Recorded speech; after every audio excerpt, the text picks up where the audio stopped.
doctor Mario Ortellado, médico traumatólogo. Bienvenido, gracias por compartir la mañana con nosotros. Así nos hace estirar un poquito los músculos. ¿Cómo anda? ¿Qué tal? Pero Hola bien. a todos, muchísimas gracias por la invitación. Siempre es un gusto estar con ustedes desde tempranito, esta vez. Siempre nos toca temprano. Siempre nos toca madrugar. Bueno, buenos días, doctor. Sí, decíamos lo de los más 40 porque si bien tenemos más de 40... No voy a preguntar la edad a nadie. No queremos decir casi. No voy a jugar. Bueno, Michael ya está en los 50, yo estoy en casi los 50. O sea, fuimos generosos con el título porque podría ser casi los casi 50. Nos damos un Sí. changüí. No, tampoco, viste, vamos a No, darle pero margen. está bien. ¿Hay algo que justamente en este momento, y a esta edad se presenta? Sí, a ver, empecemos por el principio. Está bueno lo del título de más 40 porque si bien, bueno, en mi caso superé ampliamente los 40 y un poquito los 50, los 40 son como el límite. Ahí te trazas un límite. Si bien hoy estamos mucho mejor que lo que estaban nuestros padres Sí. y nuestros abuelos y digamos, los 50 de hoy son los 40 de antes, hemos mejorado un poco, pero a partir de los 40 el cuerpo empieza un declive, que en algunos casos es silencioso y en otros no tanto. A partir de los 40 empezamos a hacernos con palabras que antes no conocíamos, como la hipertensión, colesterol, azúcar alto, que lo escuchábamos de nuestros padres y nuestros abuelos y ahora lo empezamos a escuchar cuando el médico nos dice tenés la presión alta, tenés colesterol, tenés un poquito de azúcar, tenés que empezar a cuidarte. Y es a partir de los 40 donde ya no te perdonan los excesos. El cuerpo no te los perdona. No te perdona los excesos, no te perdona el sedentarismo. Es decir, antes, a los 20 años, a los 30, comías lo que querías, dormías poco, te levantabas temprano, hacías toda tu actividad y al final del día estabas bien. O al otro día te levantabas, estabas nuevo. Después de los 40, los excesos ya empiezan a pasar factura. Y te empiezan a pasar factura traducido en dolores, ¿no? Lo que vemos en la parte traumatológica que te empiezan a doler. Son los dolores que empezás a sentir a la mañana, las rigideces. Y acá tenemos que empezar, hay, digamos, podemos dividirlo en 3 tipos de dolores para los más 40. Uno, los dolores de la columna, de la cervical, de la lumbar, que tiene también mucho que ver con la actividad que hagas. Si estás mucho tiempo sentado con las pantallas, si haces fuerza, si haces mala fuerza, la columna te empieza a pasar factura. El otro, el exceso de los impactos. Es decir, ya no podés jugar al fútbol descaradamente como lo hacías a los 30, no podés jugar al pádel 5 partidos a la semana, porque empezás a sentir dolores en las rodillas, en las caderas, por efecto del impacto.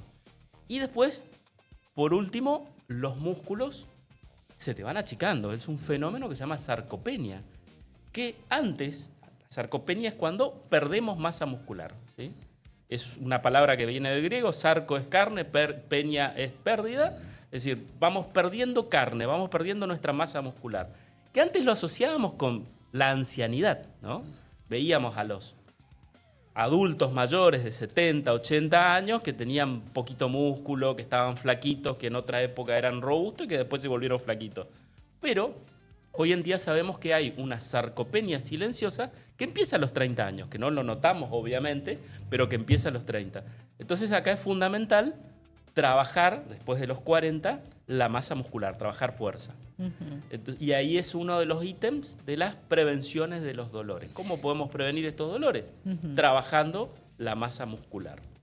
Me quedé ahí con la hipertensión, que fue lo primero que nombró dentro de las problemáticas a partir de los 40. ¿Cómo diferenciar que sea un pico de presión de un dolor cervical? Que cuando te duele la cabeza, decís, ¿será la presión o serán las cervicales? Bueno, eso, o sea que eso es un mito. Es la presión.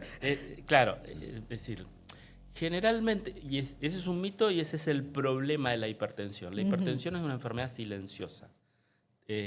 Cuando te da síntomas, generalmente no son síntomas directos de que tenés presión alta, son síntomas indirectos que hacen que cuando te vas Cuando te vas a cualquier consulta, cuando te vas a cualquier guardia, cuando te vas a la salita, lo primero que se hace es tomarte la presión, te toman el pulso. Es decir, es lo básico que te hacen en una consulta. Pero es un mito que la presión alta te dé dolor de cabeza. Muchas veces podés tener presión alta y no tener ningún síntoma. Cuando ya es muy alta te puede llegar a dar algún mareo o algún síntoma que es indirecto, que no es relacionado directamente con la presión alta. Por eso es fundamental siempre hacerse chequeos, controlarse. ¿Sí? Después, digamos que entre los 20 y los 40 tenés que hacerte un chequeo una vez al año, en lo posible.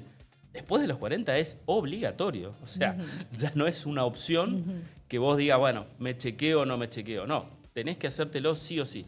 Sobre todo si estás haciendo alguna actividad física, porque podés tener presión alta, aunque vos tengas una vida saludable, aunque vos tengas un peso normal, que físicamente te sientas bien, puedes tener presión alta, porque hay diferentes tipos de presión alta y hay algunos tipos que están ligados con la genética.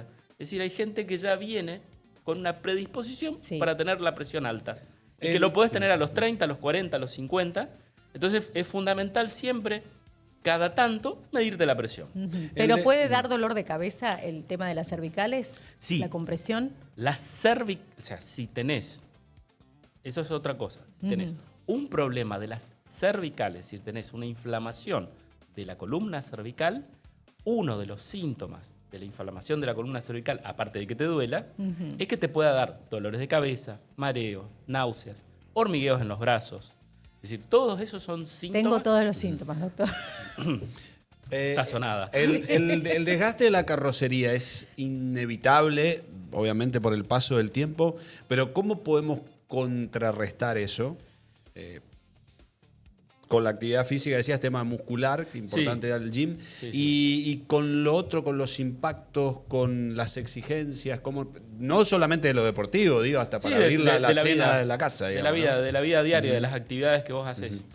Bueno, una de las cosas que decía al principio es que después de los 40 el cuerpo ya no te da changüí con el tema del sedentarismo. O sea, si fuiste sedentario a los 20, Empezás a los 30... a pagar. Agotaste el crédito, digamos. Agotaste el crédito. O sea, si vos comías todo lo que querías y no subías de peso o subías poquitito, si hacías lo que querías y no hacías ningún tipo de actividad física, a partir de los 40 esa boleta te viene peor que la de Samsa.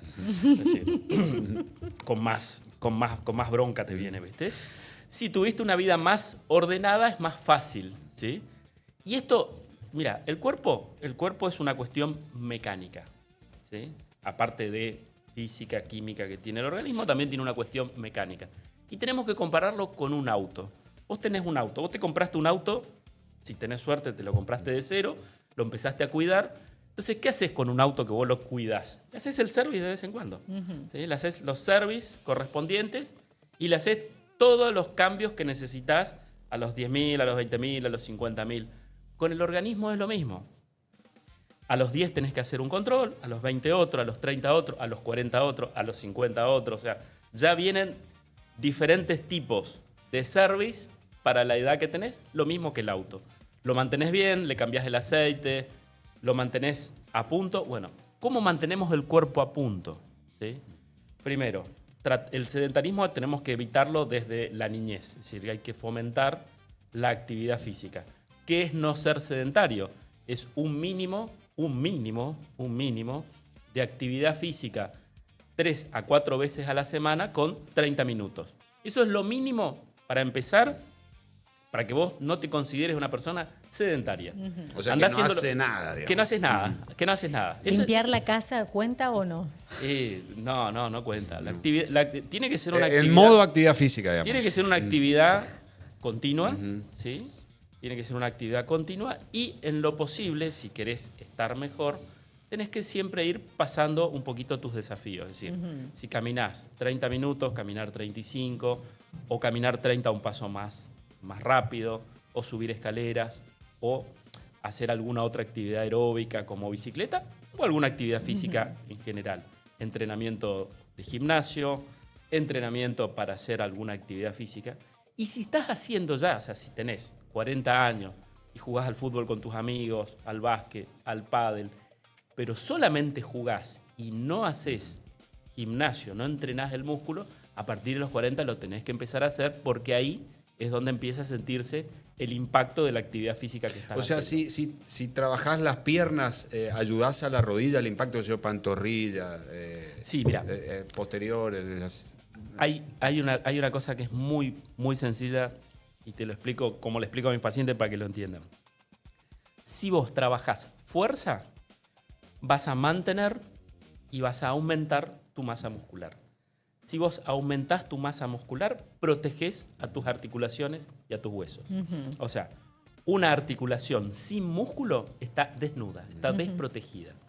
Entonces, si vos sos un jugador ocasional y tenés 40 años y te vas al fulbito del domingo y de lunes a sábado no haces nada, en algún momento te vas a pegar un palo. En algún momento te va a pasar algo. Te vas a lesionar. Si vos, aunque sea te vas 3 veces a la semana al gimnasio, haces un poquito de aeróbico en el gimnasio, que haces bicicleta, un trotecito, y fortaleces los músculos progresivamente. ¿Qué quiere decir progresivamente? Que si hoy levantás 5 kilos, mañana levantás 10, y así hasta llegar al límite de tu talla, ¿no? O sea, de tu talla y de la fuerza que tengas. Pero si vos haces eso, estás protegiendo tus articulaciones. Que eso es uno de los ítems para combatir la sarcopenia y para mantener las articulaciones medianamente protegidas, ¿no? Con eso podés asegurarte seguir haciendo actividad física hasta los 80, 90 años. Lo que por ahí tenés que ir cambiando, ¿sí? Si toda tu vida jugaste al fútbol y lo jugaste muy intensamente, y por ahí a los 50, 60 ya tenés que jugar con amigos de tu edad, no con pibes de 20 años, o empezar a hacer otros deportes. Como decía, se va agrandando la edad y se van achicando las pelotas. Es decir, pasás del fútbol al tenis, del tenis al golf. Pero siempre la actividad física... física... terminaría jugando a la bolita con ese criterio. Exactamente, más o menos, ¿no? exactamente. Terminás donde empezaste. Sí. O sea, das tantas vueltas para terminar donde empezaste jugando a la bolita como a los 5 años, ¿viste? Bueno, doctor... ¿Venden todavía bolitas? Sí, hay campeonatos. ¿Juegan los chicos? Pero los chicos juegan. Los chicos no juegan, la verdad, no, lo que hacíamos Habrá nosotros. Niños que juegan, sí. ¿Vos decís? Algunos que Pero coleccionan. nosotros nos incluso. juntábamos a jugar a la bolita, era un acontecimiento. Sí. Tenga buena, Llevabas a cara la escuela buena. y cuando te castigaban, te afanaban. La maestra te sacaba la bolita. Yo tenía una maestra de 5º grado que debe tener una Todas las pieza entera de bolitas. bolitas. Sí. Doctor, ¿y en qué momento sale al campo de juego el ciático? El ciático, bueno, ahí empezamos con los problemas de la columna. Los problemas de la columna es la consulta más frecuente.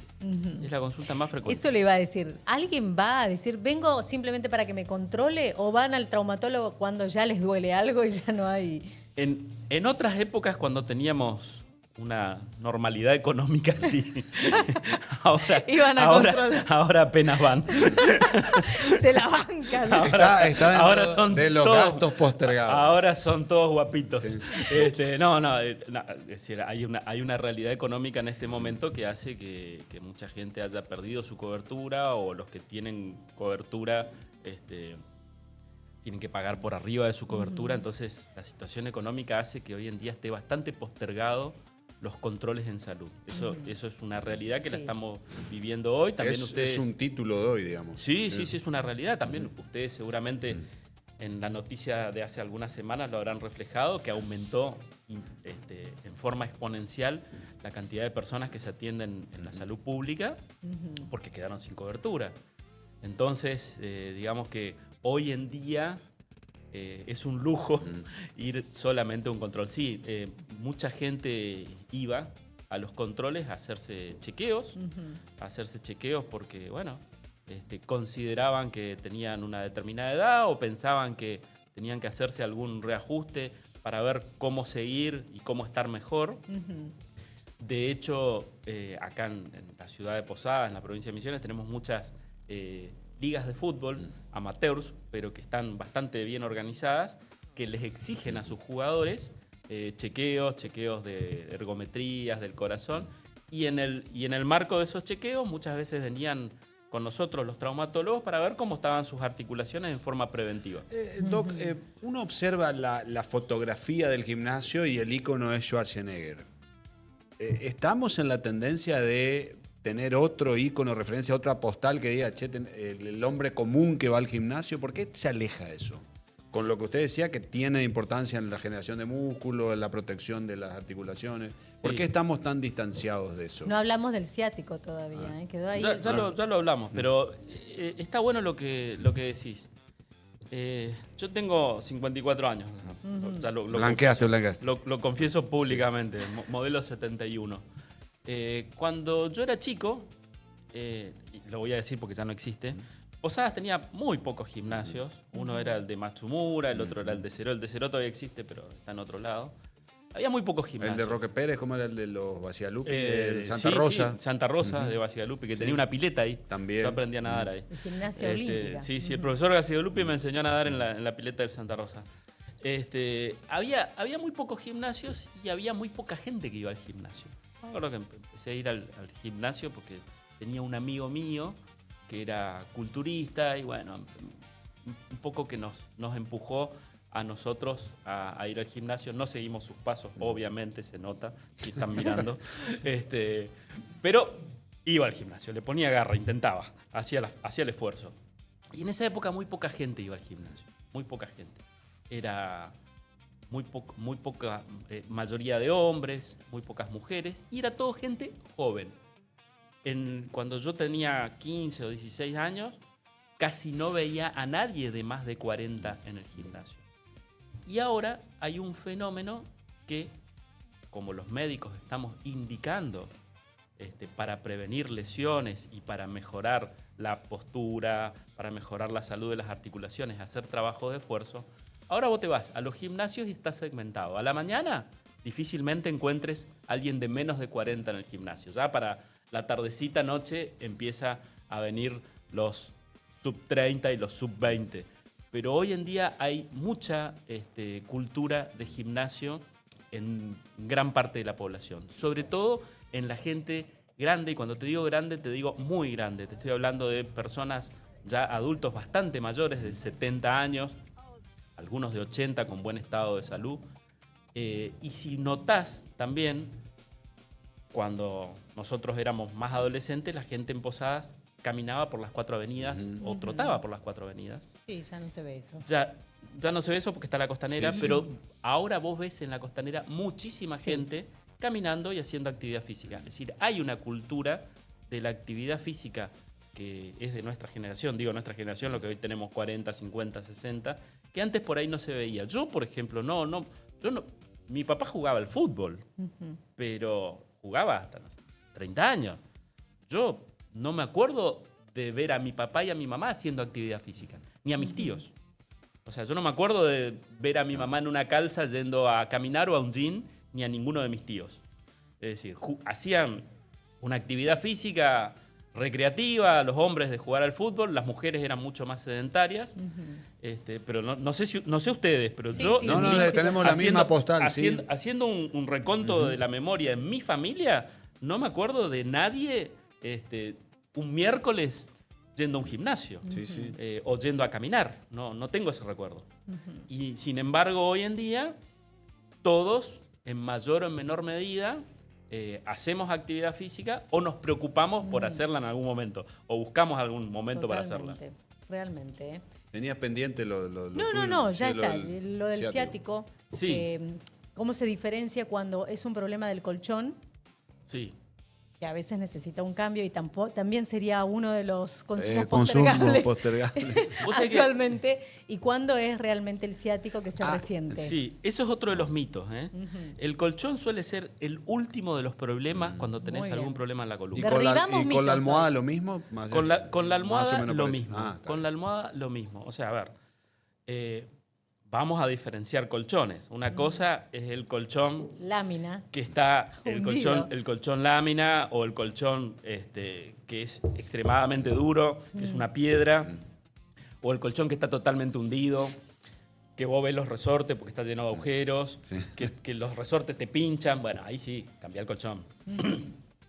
O hacer la del fakir, dormir en el piso, no sé. Claro, le iba a decir, los orientales duermen en el piso y no parecen tener problema. Sí, pero están acostumbrados. Los orientales pesan 50 kilos. O sea, ¿dónde vos viste un japonés gordo? Salvo los que luchan sumo, el resto, ¿viste? El resto son de 50 kilos, te comen 2 bolsitos de arroz, ¿viste? Y están haciendo tai chi todo el día. O sea, no es lo mismo que... El argentino. No es lo mismo que el amigo que juega allá en Acefa, que pesa 120 kilos y que tiene 1,70 m. Es decir, hacele dormir en el piso a él. No es lo mismo. Pero lo que te quiero decir, el colchón es el último de los problemas. Pero ¿qué pasa? Cuando vos tenés un problema en la columna, ya sea en la cintura o en el cuello, claro, cualquier postura te va a ser incómoda. Vos te acostás y parece que el colchón tiene púas. Y vas a cambiar el colchón, vas a invertir un montón de guita y te va a seguir doliendo hasta que vos no soluciones tu problema de la columna. Salvo esos casos puntuales que te digo de cómo esté el colchón. Pero si vos tenés un colchón que está bien, digamos. En líneas generales. Que está bien en líneas generales. Otra cosa, hoy en día, así como en los hoteles 5 estrellas, viste que tenés menú de almohadas. Ah, mira vos. Claro. Nosotros mostramos la 21 hoy. Ahí hay claro, menú. Viste que en esos lugares te ofrecen el menú de almohadas. ¿Viste? Tenés almohadas bajitas, medias, más altas, con densidad, sin densidad, con espuma, sin espuma, con... También tenés que buscar, así como buscas tu pareja, buscas tu par, también tenés que buscar tu comodidad en tu almohada. En mi caso particular, yo ocupo almohadas medias, hay personas que ocupan almohadas bajitas, otras más altas, otras no ocupan almohadas. Eso también tiene que ver con tu comodidad y tenés que buscar eso. Y con los colchones también. Hoy en día hay mucha oferta de colchones. Hay colchones que son extremadamente duros, que en una época había una marca que los promocionaba, los vendía, salían carísimos, te decían que eso era bueno, que te mejoraba la columna, te dejaba los ojos celestes. Pero la realidad es que los colchones duros son para algunas personas y para otras no. Tenés que buscar también tu comodidad con el colchón. Tenés que tomarte tu tiempo. Si tenés la suerte de comprarte un colchón, tómate el tiempo, acostate, fíjate cómo está. Personalmente, y lo que dicen la mayoría de los estudios, es que el colchón tiene que tener una dureza intermedia. Es decir, que vos tenés que acostarte, tiene que ceder un poco, ¿sí? El peso de tu cuerpo sin ceder demasiado. Tiene que ser, vos tenés que sentirlo cómodo, no tenés que acostarte en un colchón y sentir dureza y esperar a acostumbrarte. Claro. ¿Entendés? Lo mismo pasa con los calzados y esto es otro ítem fundamental de cómo prevenir las lesiones por impacto, ¿sí? Cuando tenés más de 40 y sobre todo si tenés capacidad de poder comprarte un buen calzado, tenés que comprarte un calzado acorde a lo que haces. Si vos corres la costanera, tenés que comprarte un calzado acorde. Porque los calzados hoy en día vienen con mucha tecnología, absorben impactos, tienen un confort extra. Entonces eso te ayuda para tu actividad física. Entonces hay cosas en las que invertir en salud no solamente implica que te vayas al médico, que comas bien o que puedas tener acceso a los remedios, sino que si haces actividad física, que tengas indumentaria adecuada y sobre todo que sea adecuado tu descanso, y ahí entra el tema del colchón. Bueno, doctor, creo que han quedado varios temas pendientes igualmente para otra oportunidad. Para cerrar nomás, el ranking de dolencias, los 3 primeros, ¿cuáles son? Los dolores de la columna en general, los dolores de la columna lumbar pican en punta. Segundo, las cervicales, acá el cuello. Ahí estoy yo. Sí, ahí estás, segundo. Después, la rodilla, la cadera, la articulación de la cadera, el hombro. El manguito rotador. El manguito rotador, el hombro, el codo y la muñeca. Porque, bueno, hoy en día también el celu, las pantallas, el pádel. Hay muchas actividades en las que ocupamos la mano y eso se puede se puede lesionar. Hubo como un resurgir del pádel. Sí, justamente. Sí, de Hay un furor. de los accesorios en cuanto a las ventas de casa de deportes, lo que más se vende en porcentaje, las paletas y la ropa de pádel. Es más, están empezando a aparecer casas específicas de pádel que antes no había. Bueno, de pádel te puedo hablar porque soy un gran fanático. No, ha hablado de pádel, lo han mencionado 4 o 5 veces. Soy un gran fanático, juego al pádel, tomo clases, soy malísimo, pero no importa, le pongo una garra terrible. Y últimamente, cuando tengo la oportunidad de viajar, sobre todo afuera, trato de conseguir cosas de pádel que están muchísimo más accesibles. Sí. Pero sí, hoy en día, así todo, mira, te tiro un dato. En los 90 llegó a haber 5 millones de personas jugando al pádel en la Argentina. Todavía no llegamos a esa cifra. España todavía no nos gana en cantidad de jugadores y de canchas, pero sí, hay un resurgir. Y bueno, también tenemos un misionero que está jugando en el Premier Padel, que es como la Champions League, y que está jugando, que nos está representando muy bien, está entre los primeros 10 del mundo, así que... Bueno, doctor, ¿y cuánto falta para que vuelva a llamar a la profesora y que le devuelva las bolitas? La maestra era... Vos sabés que le perdí el rastro. Un llamado a la solidaridad. Le perdí el rastro. En una etapa de la vida en la que las pelotas empiezan a achicarse, necesita el doctor las bolitas. No, pero es gracioso, hace cosa de 1 o 2 meses, hace poco fue, este año, atendí a quien fue mi maestra de 6º grado, la señora Lilia Arce. Si me ve se va a reír. Se había fracturado y bueno, la atendí. No es la primera vez que la atiendo, ya la vengo atendiendo hace rato. Y ahí le pregunté por varias maestras. Como para disimular, le pregunté por varias, pero en realidad estaba con la pesquisa estaba queriendo recuperar las bolitas. Bueno, hacemos un llamado a la solidaridad en todo caso, a ver si se recuperan. Muchas gracias, doctor. Ha sido un placer nuevamente tenerlo aquí con nosotros. Gracias a ustedes, un gusto como siempre volver acá.